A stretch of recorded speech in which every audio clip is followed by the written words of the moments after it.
சீமான் அவர்களுக்கு இத்தனை நாளா ஆசை தம்பியா இருந்தவர் இப்போ அரசியல் எதிரியா மாறாரு. கொள்கை கூட்டத்துக்கும் ரசிகர் கூட்டத்துக்கும் நடக்கும் போர் அப்படின்னு சொல்லி ஒன்று சொல்றாரு. கொஞ்சம் போரா தான் இருக்கு. விஜயண்ணா கூட தான் நான் பயணிக்கிறோம், ஆதரிக்கிறோம். ஆனா எதிர்த்து பேசுறாரு சீமான். இப்ப நான் அவரை எதிர்த்து அடிக்கிறதுக்கு எனக்கு இது முதல் தடவையாக இப்படி ஒரு பகிரங்க அறிவிப்பை கொடுத்துருக்காரு. ஏன்னா தொடர்ந்து மாத்தி மாத்தி மாத்தி மாத்தி தான் பேசுவாங்க. எடப்பாடி அவர்கள் கூட விவசாயிகளுக்காக, அதாவது விவசாயிகளுக்கு பேசுறதுக்கும் மற்றதுக்கு பேசுறது இருக்கு. அது தொழில் ரீதியாக பேசுறது. தலைவன்றவன் மக்கள் கிட்ட பக்கத்துல போய் உட்காரணுன்ற அவசியம் இல்லை. மக்களோட பிரச்சனையை உணரக்கூடியவனா இருந்தாலே.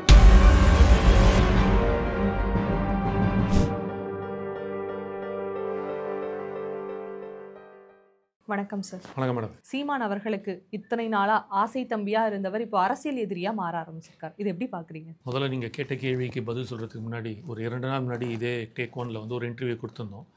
அந்த இன்டர்வியூவில் பேசும்போது தங்கை வைஷ்ணவியை பற்றி பேசிகிட்டு இருக்கும்போது விமர்சனத்தில் ஒரு வார்த்தை, அதாவது சொல்லக்கூடாதுன்னு இல்லை, ஒரு விமர்சிக்கக்கூடிய ஒரு வார்த்தை வந்துருச்சு. அது தற்செயலாக வந்தது, இன்டென்ஷனலாக சொல்ல. அதற்காக அந்த சிஸ்டர்கிட்ட வருத்தத்தை தெரிவிச்சுக்கிறேன். முதல்ல அதோட அந்த வார்த்தையை கூட நீக்கிட்டாங்க போன இதில். இருந்தாலும் அது தவறு தான். அது வரும் காலங்களில் நடக்காமல் இருக்கிறதுக்கு முடிந்தவரை நம்ம பார்ப்போம். ஸோ அதுக்காக என்னோடய உண்மையான வருத்தத்தை மீண்டும் தெரிவிச்சுக்கிறேன். இதை சுற்றி காட்டிய என்னோடய அனைத்து நண்பர்களுக்கும் நன்றியை தெரிவிச்சுக்கிறேன். சரியா? இப்போது உங்களோட கேள்விகளை போவோம். சீமானண்ணா எப்போவுமே ஒரு தனி ட்ராக். அவர் இதுக்குள்ளேயே நீங்கள் ஊடகங்களே பார்த்துருப்பீங்க.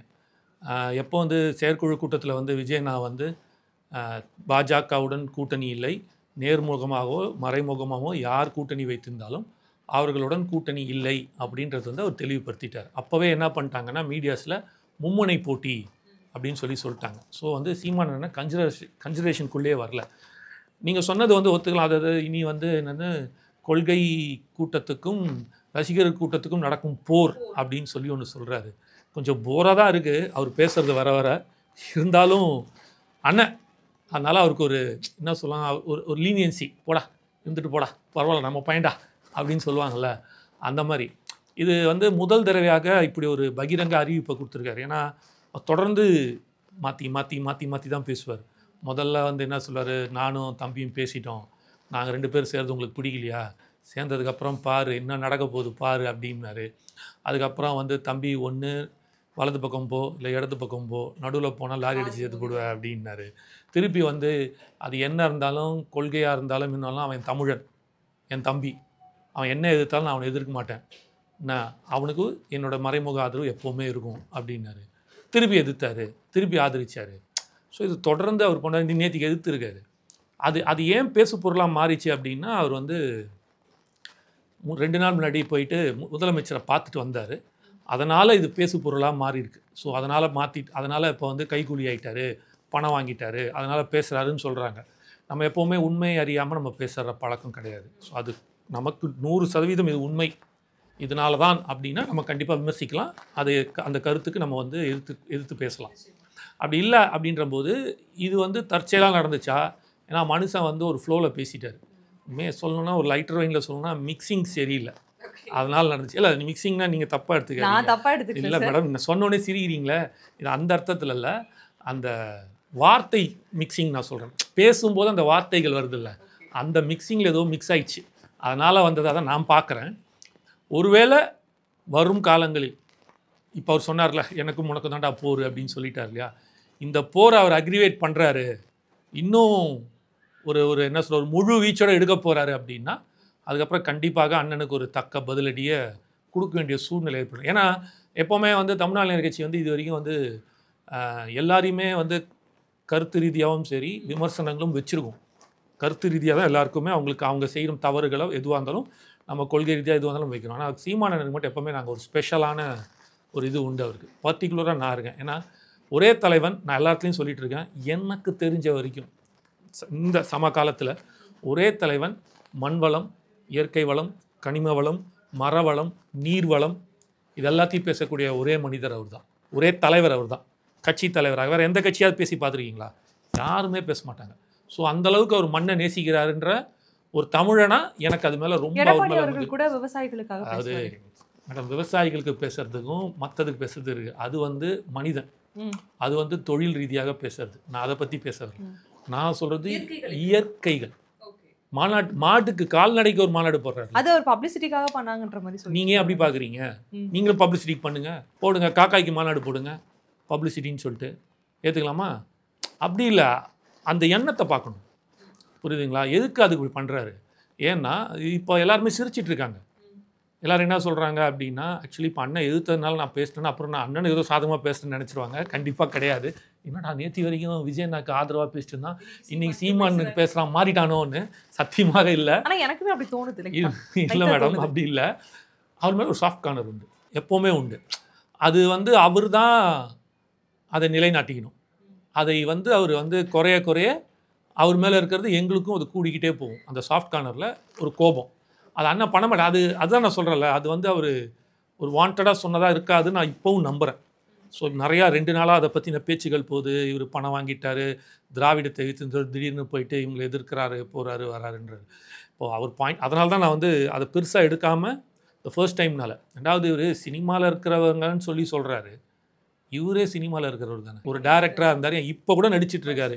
LIK, அது விக்னேஷ் சிவன் படத்தில் பிரதீப் ரங்கநாதனோட சேர்ந்து அவர் அப்பாவா ஏதோ நடிக்கிறாருன்னு கேள்விப்பட்டேன். பையனா அண்ணாவோ அப்பாவோ எனக்கு தெரியாது, ஏதோ நடிக்கிறதா சொல்கிறாங்க. லைக் இன்சூரன்ஸ் கம்பெனியா, LIKலாம் நடிச்சிட்ருக்காரு. அப்போ அது சினிமா இல்லையா? சினிமா தானே. ஏன் ஒரு ஒரு ஒரு வருஷத்துக்கு முன்னாடி நான் 3 படம் எடுக்க போகிறேன் சிம்புவை வச்சு, நீ அவன் தான் சூப்பர் ஸ்டாரு, அவன் ரத்தா கக்கி சாவ போகிறான் அப்படி இப்படின்னாரு. அப்போ மட்டும் எதுக்கு நீங்கள் இந்த கூத்தாடி பின்னாடி வரீங்க? கொள்கை ரீதியாக தானே இருக்கீங்க. அது வெளியாக போங்க. அதான் சொல்கிறேன், எனக்கு அண்ணனை பேசக்கூட மனசு வர மாட்டேங்குது. அண்ணன் வந்து இன்னொரு விமர்சனமும் வச்சுருந்தாரு. இப்போ வந்தவங்க எல்லாருக்கும் X பிரிவு கொடுக்குறாங்க, Y பிரிவு பாதுகாப்பு கொடுக்குறாங்க, Z பிரிவு பாதுகாப்பு கொடுக்குறாங்க. ஒரு தலைவன் இவ்வளோ பாதுகாப்போட போனான் அப்படின்னா மக்களோட எப்படி மிங்கிள் ஆக முடியும்னு ஒரு விமர்சனத்தை வச்சிருக்காரு. என்ன சொல்ல நினைக்கிறீங்க? இது வந்து எப்படின்னா, இந்த பாதுகாப்பு வந்து ஃபஸ்ட்டு வந்து கொடுக்கறது வந்து மக்களுக்கு. நான் அப்படி தான் பார்க்குறேன். என்ன அப்படின்னா, இப்போ விஜயண்ணா வராரு, அவரை சுற்றி ஒரு 10 பேர் இருக்கிறாங்க. என்ன, அவர் பாதுகாப்பாக தான் இருப்பார். அவர் மேலே ஒரு சின்ன ஸ்க்ராட்ச் கூட படாது, ஒரு சின்ன ஒரு கீறல் கூட படாது. ஆனால் அவரை பார்க்க வரத்துக்கு ஒரு ஒரு 50 பேர், 100 பேர், 1000 பேர் வரான் இல்லையா? அவன் முந்தி அடிச்சுட்டு போகும்போது கீழே யாராவது உழுந்து நெசுங்கி ஸ்டாம்பேட் ஆகி மிதிப்பட்டு என்ன வேணாலும் நடக்கும் இல்லையா? இதை வந்து காப்பாற்றுறதுக்காகவும் இது நடக்காமல் இருக்கிறதுக்காகவும் பண்ணுற Z பிரிவு, Y பிரிவு. இன்றைக்கி இருக்கிற டெக்னாலஜிக்கு வந்து அவர் அண்ணன் சொல்கிற மாதிரி ஒவ்வொருத்தருக்கும் ஒரு ஸ்டைலுங்க. இப்போ அந்த காலத்தில் கருணாநிதி ஐயா என்ன பண்ணார், அண்ணா என்ன பண்ணார், வீதி வீதியாக போய் பேசினார், தெரு தெருவாதான் பண்ண. அந்த காலத்தில் வந்து நம்மக்கிட்ட வந்து வானொலி மட்டும்தான் இருந்துச்சு, காணொலி கூட கிடையாது. அது மூலமாக தான் சேர்க்க முடிஞ்சிச்சு.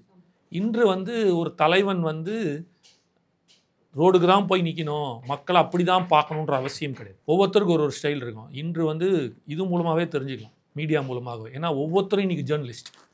நீங்கள் ஜேர்னலிஸ்ட், நான் ஜேர்னலிஸ்ட், எல்லாருமே இன்றைக்கி வந்து ஒரு அரசியல்வாதி ஊடகவியலாளர் ஆகிட்டோம். ஒரு தவறு நடக்குதுன்னா எடுத்து ஸ்ட்ரைட்டாகவே நம்ம இன்ஸ்டாவில் போடுறோம், இது நடக்குது அப்படின்னு. அது எல்லாருக்குமே அது என்னை நோக்கி வருது. நீங்கள் மேடம் நீங்கள் ஒன்று போட்டிங்க அப்படின்னா அது என்னோடய மொபைலுக்கு வருது, என்னை தேடி வருது. அந்த காலத்தில் தேடி போனாங்க. ஸோ இன்றைக்கி தலைவனை தேடி பிரச்சனை வருது, தலைவனை நோக்கி என்ன விஷயம் தெரியுதுன்னு வருது. ஸோ இன்றைக்கி வந்து ஒரு ரிவர்ஸ் ப்ராசஸிங்கில் இருக்குது. இன்றைக்கி அந்த அளவுக்கான ஊடக டெக்னாலஜி ஹஸ் டெவலப்டு. அப்படி இருக்குன்ற போது ரோடுக்கு வந்து நிற்கணும், மக்களோட மக்களாக சந்திக்கணும் அப்படின்றது தேவைப்படலை. அது யாரை குறிக்கிறாருன்னு எனக்கு தெரியல. ஒருவேளை விஜய் நான் குறிக்கிறாருன்னா கண்டிப்பாக அவர் செப்டம்பர்லேருந்து யாரை குறிக்கிறாங்கன்னு தெரியலையா? இல்லை, அவர் அப்படி தான் எனக்கு தெரியல. ஏன்னா நான் அவர் அப்படி பார்க்கல. நான் விஜயனா நீங்கள் சொல்கிறீங்களா ஊடகத்துக்கு அவர் வந்து பதில் சொல்கிறதில்ல, மக்களோட மக்களாக நிற்கிறதில்ல, நான் அப்படி பார்க்கல. அவர் மக்களோட மக்களாக நிற்கிறாருன்னு பார்க்குறேன். அது வந்து பக்கத்தில் வந்து நிற்கணுன்ற அவசியம் இல்லை. இப்போ நீங்கள் என்னோட நண்பராக இருக்கீங்கன்னா உங்கள் கூடயே இருக்கணுன்ற அவசியம் இல்லை. எத்தனை மைல் தூரம் நம்ம கடந்திருந்தாலும் அந்த நட்பு, அந்த அன்பு இருந்துச்சுன்னா வீல் ஃபீல் க்ளோஸ். கரெக்டாக வீல் ஃபீல் க்ளோஸ்.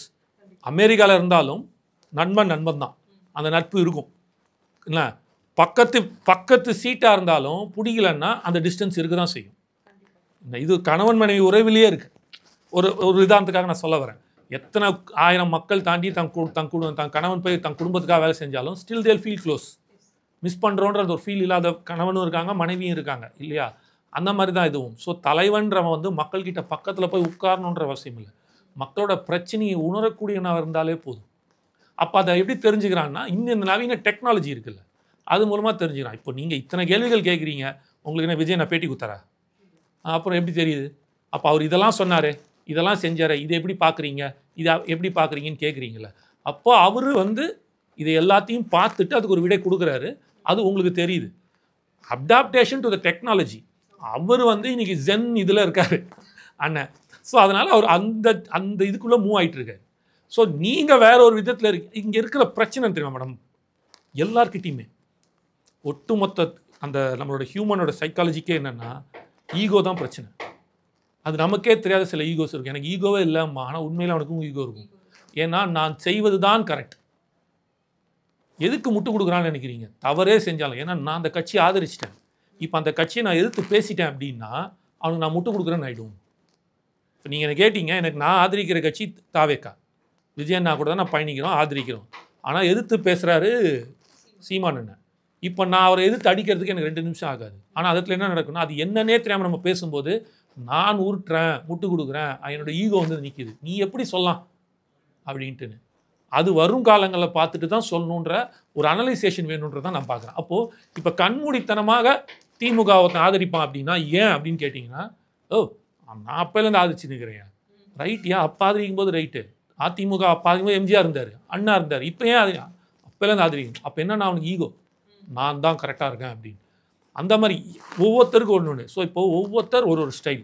சில பேர் வந்து பத்திரிகையில் எழுதி அனுப்புவாங்க, சில பேர் வந்து டைரெக்டாக பேசுவாங்க, சில பேர் மக்களோட நிற்பாங்க, சில பேர் இப்படி வருவாங்க. அதில் அவர் இந்த ஸ்டாண்ட் அவர் எடுத்து அவர் போகிறாரு அப்படின்றத நான் விஜய் நான் பார்க்குறேன். அதான் சொன்னல, இப்போ சீமானன்னா ரோட்டில் போய் நின்றுட்டு மக்களாக நின்றுட்டு பேசிட்டு வர்றாரு. இவர் அறிக்கை மூலமாக பேசிகிட்டு இருக்காரு. இதுவும் கரெக்டு, அதுவும் கரெக்டு தான்.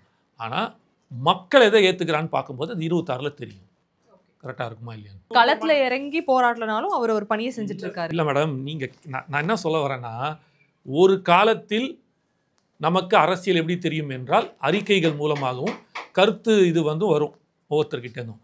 அது காலப்போக்கில் காணொலியாகி மாறிக்கிட்டே போகுது. இன்றைக்கி mobile revolution. So you are in Insta, Twitter, ஃபேஸ்புக்குன்ற போது ஏதோ ஒரு வடிவத்தில் உங்களை வந்து சேருது. இதை நீங்கள் ஏற்றுக்குங்கன்னு சொல்கிறோம். ஆனால் நீங்கள் என்ன சொல்கிறீங்க, இது வரைக்கும் ஒரு ப்ரெஸ் மீடியா பார்க்கல, இது வரைக்கும் அவர் எதுவுமே எழுதலை அப்படின்னு. நான் இப்போ அதை தான் நான் கேட்குறேன். ஒரு பத்திரிகைக்கு அந்த காலத்தில் பேட்டி கொடுப்பாங்க, இந்த காலத்தில் அவர் போட்டுறார், அதை பத்திரிகையில் எடுத்து போடுறான். Reverse process. படுத்துக்கிட்டு போத்துக்கிட்டு படுத்தினான்ற மாதிரி தான் அது ரிவர்ஸ் ப்ராசஸிங்காக வந்துட்டு இருக்கு. ஆனால் இவங்க என்ன சொல்கிறாங்க, அது எப்படி ஏற்றுக்க முடியும்? நீ மாறலை, நீ தான் மாறணும்னு சொல்கிறேன். இப்போ நீங்கள் கேட்டீங்க இல்லையா, அதுதான் சொல்கிறேன். நீ have change, he is into that. இன்னைக்கு அதிகமாக பத்திரிகை படிக்கிறவர்கள் ஜாஸ்தியா, அதிகமாக மொபைல் பார்க்குறவங்க ஜாஸ்தியா? மொபைல். அவ்வளோதான். அப்போது காலத்துக்கேற்ற மாற்றிக்கிட்டு போயிட்டார். அப்போ அவர் என்ன சொல்கிறாரு, நான் இன்னும் உட்காந்து இந்த அறிக்கையை எழுதிக்கிட்டு, அறிக்கைகள் வருது அதையும் கடைபிடிக்கிறார். இப்போ நான் பேப்பருக்கு கொடுத்து, இல்லைனா ஒரு இப்போ அந்த காலத்தில் பார்த்தோன்னா 10,000 மடல்கள் எழுதினாராம் கருணாநிதினு சொல்லுவாங்க. இப்போ யாராவது படிப்பாங்களா அந்த மாதிரி ஸ்டாலின் உட்காந்து எழுதுனா? இல்லை விஜயண்ணாவே எழுதுனா உட்காந்து படிப்பாங்களா? அது அறிக்கை வேற மேடம். நான் சொல்ல அதான் சொல்கிறேன்ல, அறிக்கைகள் என்பது நேற்று கூட மோடி வந்துட்டு போயிருக்காரு, அதுக்கான ஒரு அறிக்கை ஒன்று கொடுத்துருக்காரு, என்ன நடந்தது, தட் இஸ் டிஃப்ரெண்ட். அதுதான் வந்து stand of is political stand. அது I'm not talking about political stand, I'm talking about நீங்கள் சொன்னீங்கல்ல தலைவன் என்பவன் வந்து மக்களோட சேரணும்னு. அதுதான் ஒவ்வொருத்தருக்கும் ஒரு ஸ்டைல். அந்த காலத்தில் வீதியாக அவர்கள் போனார்கள், இந்த காலத்தில் டெக்னாலஜி இருக்கிறனால அதை யூஸ் பண்ணிட்டு நிற்கிறாங்கன்னு சொல்ல வரும். வீதியாக போகணுன்ற அவசியம் இல்லைன்னு சொல்ல வரும். இப்போ வந்து நாட்டை ஆண்ட கட்சிகள் எடுத்துக்கிட்டாலும் அப்படின்னா அந்த கட்சிக்குள்ளேயுமே உட்கட்சி பூசல் அப்படிங்கிற ஒரு சில விஷயங்கள் இருக்கும் நாட்டை ஆண்ட கட்சிக்குமே. ஆனால் இப்போ உருவாகி இருக்க தாவேக்காக்குள்ளேயும் உட்கட்சி பூசல் வருது அப்படிங்கிற மாதிரி பேசிக்கிறாங்களே, என்ன காரணம்? ஓப்பனாக சொல்கிறேனே, புசி ஆனந்த் அவருடைய சப்போர்ட்டர்ஸும் விஜயண்ணா அவருடைய சப்போர்ட்டர்ஸும் மோதல் ஏற்படுது அப்படிங்கிற மாதிரி பேசிக்கிறாங்க. புசி ஆனந்த் சப்போர்ட்டர்ஸ், விஜயண்ணா சப்போர்ட்டர்ஸ் ஒரு கட்சிக்குள்ளே இருந்தாலும் முதல்ல ஒன்று தெரிஞ்சுங்க, அங்கே ஒரே முகம்தான், விஜயண்ணான்ற ஒரு முகம், அவ்வளோதான். அவரை வச்சு தான் புசி ஆனந்த் அண்ணனே. அவரே பல தடவை சொல்லியிருக்காரு, பொதுக்குழு கூட்டத்திலே அவர் சொல்லியிருக்காரு, இந்த புசி ஆனந்த்ன்ற ஒரு மனுஷனை விஜய்ன்ற தளபதின்னு ஒரு மனுஷன் இல்லைன்னா நிழல் கூட என் பின்னாடி வராதுன்ட்டு அந்த அளவுக்கு அவர் வந்து ஒரு டவுன் டு எர்த்தாக ஓப்பனாக ஒத்துக்கிறாரு. இதெல்லாம் இந்த ரெண்டு கட்சி இது என்ன இபிஎஸ் ஓபிஎஸ் மாதிரிலாம் கிடையாது. இந்த பில்டப்பே அங்கே இல்லை, புரியுதுங்களா? எல்லாமே அங்கே விஜயண்ணா தான். அவர் அந்த முகத்துக்கு மட்டும்தான் வேல்யூ, வேறு யாருக்குமே வேல்யூ கிடையாது. First point. செகண்ட் பாயிண்ட்டு, கட்சின்னா சண்டை இருக்கும், சட்டைன்னா சண்டை கிளியும், சரிதா? அந்த மாதிரி தான் கட்சின்னா உள்கட்சி இருக்கணும், பிரச்சனைகள் வரணும், அதுதான் அங்கே வளர்ச்சி. ஆனா விஜய் சாருக்கு அந்த ஒரு பயம் இருக்கா? என்ன பயம்? ஒருவேளை புசி ஆனந்தோ இல்ல ஆதவ் அர்ஜுனாவோ தனியா போய் கட்சி ஆரம்பிச்சிருவாங்க அப்படிங்கிற ஒரு பயம் அவருக்குள்ள இருக்கு. நீங்கள் ஸ்க்ரீன் பிளே எழுத போங்கன்றேன். உங்களுக்கு கிட்ட ஒரு நல்ல அறிவுத்திறன் இருக்கு, கதை எழுதக்கூடிய ஒரு நல்ல அறிவுத்திறன் இருக்கு. தயவுசெய்து சந்தேகங்கள். இது சந்தேகம் இல்லை, இதெல்லாம் வந்து சந்தேகத்துக்கு அப்பாற்பட்டதில் நிற்கிது. கற்பனை, இல்யூஷன். கற்பனை கூட இல்லை, கற்பனைன்றது வந்து அட்லீஸ்ட் என்ன சொல்லலாம், வேற ட்ரீம்.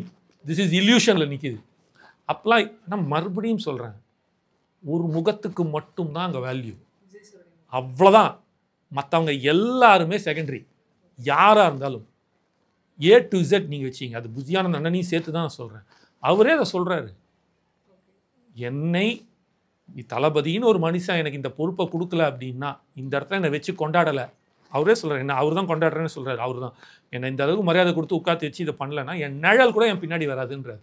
இந்த அளவுக்கு ஒரு பக்குவத்தன்மையோடு இருக்கிற ஒரு பொதுச் செயலாளர் அவர். விஜயண்ணாவுக்கு துரோகம் ஏங்க ஏதாவது ஒரு இடத்துல விஜய் அண்ணான்ற பேரை சொல்லியிருக்காரு. அவர் விஜய்ன்ற பேரை சொல்லியிருக்காரு. நீங்கள் பாருங்கள், அவ்வளோ விசுவாசமாக இருக்காரு. தன்னை இந்த அளவுக்குன்னா அவர் வந்து அது கிட்டத்தட்ட ஒரு சாமி. ஜேவின்னு சொல்ல ஆரம்பிச்சிட்டார்ல இப்போதான். ஜேவினா ஜனநாயகன். அப்போ கூட விஜய் வரல, வி தானே வருது. அதுதான் சொல்கிறார்ல, அவர் தளபதின்னு தான் சொல்வார், இல்லை சாருன்னு தான் சொல்வார். எதுக்கு சொல்லுவார்? நீங்கள் சொல்கிறீங்களா தனியாக கட்சி ஆரம்பிப்பாரா போவார்னு. அதெல்லாம் வந்து கற்பனைக்கெலாம் அப்பாற்பட்டு, அதான் இல்யூஷனில் நிற்கிது. அது அப்படி தான் சொல்ல முடியும். அதெல்லாம் எதுவுமே வாய்ப்பு இல்லை மேடம். எல்லாமே விஜயண்ணா தாங்க. A to Z விஜயண்ணா தான். அவரை வைத்து இவர்கள்லாம் செஞ்சுட்டு இருக்கிறாங்க. நம்ம அப்படி தான் பார்க்கணும். நீங்கள் சொன்ன மாதிரி ஒரு பெரிய பிரச்சனை உடஞ்சிடுச்சு, ரெண்டாக போச்சு, அப்படி ஆச்சு இப்படி ஆச்சுனாலும் நியாயம் இருக்குது. உட்கட்சியில் அவங்க பசங்க, சின்ன பசங்க இப்போ தான் உள்ளே வரானுங்க. கட்சியோட ஆவரேஜ் ஏஜே 23-24 வயசு தான் இருக்கும். ஒரு கட்சிக்கு நீங்கள் ஆவரேஜ் ஏஜ் போட்டிங்க வச்சிங்களா, என் கட்சியோட ஆவரேஜ் ஏஜ் 28. என் பசங்க எல்லாத்தையும் நான் எடுத்து வச்சு கணக்கு போட்டேன்னா 28 இயர்ஸ் ஆவரேஜாக. எனக்கு தெரிஞ்சு விஜயண்ணா கட்சி இன்னும் சின்ன கம்மியாக இருக்கும், ஒரு 25க்குள்ளே இருக்கும்னு நினைக்கிறேன். 25 வயசு பசங்க துருத்துருன்னு தான் இருப்பானுங்க. அவர் ஆர்வக்கோளாறு இருக்கும். இதுதான் பக்குவத்தன்மை. இந்த பக்குவத்தன்மைக்கு தான் புசி ஆனந்த்னு ஒருத்தரை ஓட்டிருக்காங்க. அதெல்லாம் நடக்கும். அவன் சண்டையே போடாமல் வீட்டில் உட்காந்தானா அது கட்சி வளரல. அவன் சண்டை போடுறதுனால தான் கட்சி வளருது. என் தலைவனுக்காக, எனக்காக, என் கட்சிக்காக செய்கிறேன்னு ஓடி வரான்ல, எவன் முன்னெடுத்துட்டு ஓடி வருவானா அதுதான் வளருதுன்னு அர்த்தம். அதில் 1-2 தவறுகள் சொல்ல முடியாது. அது வந்து ஒரு கருத்து இது இருக்கும், அதை மாற்றிப்பாங்க. இல்லை இது ரைட்டு அது ரைட்டுன்னு வருவாங்க. காலப்போக்கில் எல்லாமே செட்டில் ஆகும். தாவேக்காவினுடைய பக்குவத்தன்மை எப்படி மாறுது, எப்படி நிலைக்குது அப்படிங்கிறத பார்ப்போம். ரொம்ப சிறப்பாக இருக்கும், ரொம்ப நல்லா இருக்கும். ஏன்னா இந்த காலத்து பசங்க எல்லாமே அப்படி ஒரு தடவை தான் தப்பு பண்ணுவானுங்க, அடுத்த வாட்டி டக்குன்னு அதை கடைப்பிடிச்சி மாற்றிப்பாங்கன்ற நம்பிக்கை இருக்குது. அதனால் நிச்சயமாக நீங்கள் வரும் காலங்களில் பாருங்கள், இன்னும் இதை விட மெருகேற்றின ஒரு நல்ல பக்குவத்தன்மை உள்ள நல்ல கட்சியாக இருக்கும். பொறுத்திருந்து பார்ப்போம். நிகழ்ச்சியில் பங்கேற்று பல தகவல்களை பகிர்ந்துட்டதுக்கு ரொம்பவே நன்றி. நன்றி மேடம்.